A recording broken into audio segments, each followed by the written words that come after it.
Now on the drawing, you're going to have two lines, and they are going to correspond to these dots here.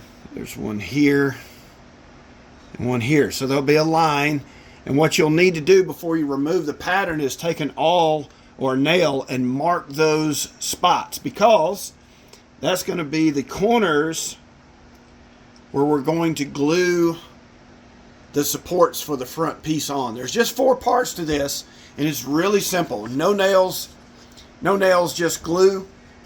I've done some sanding on this and cleaned it up, and I actually took the front piece here and made sure this was flat so it matches the front, because this is going to go on here like this.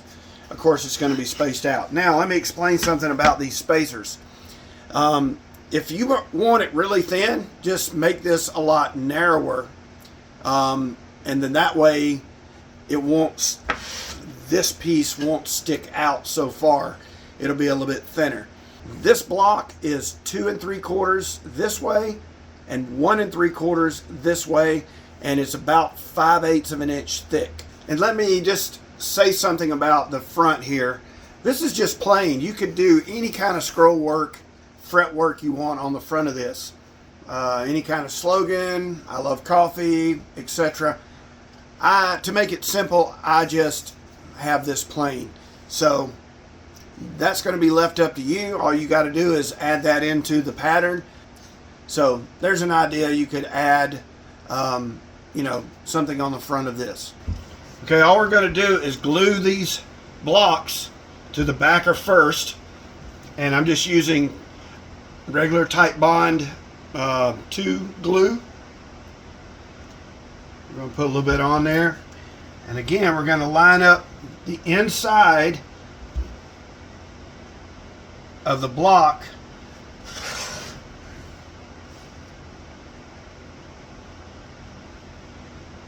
to these spots that we marked earlier.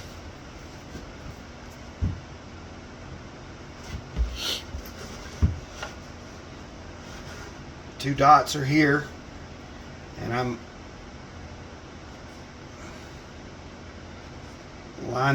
putting the corners of this block on those 2 dots.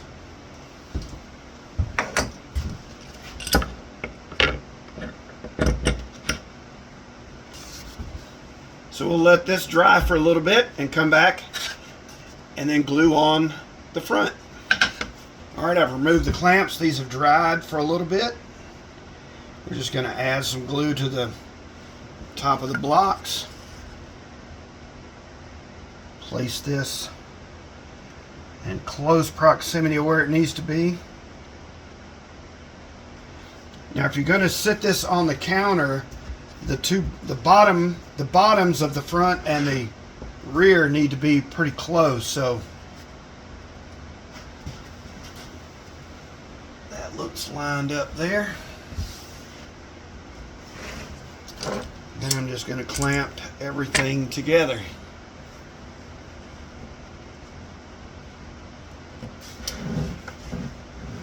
Alright, we'll let that dry.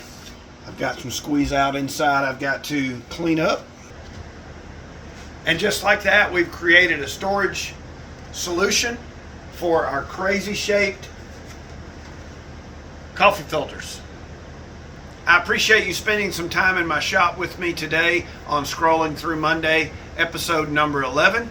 If you're not subscribed, I'd love to have you on board as a subscriber. And if you're new, please check out some of the other videos I have on my channel. We'll catch you on the next Scrolling Through Monday.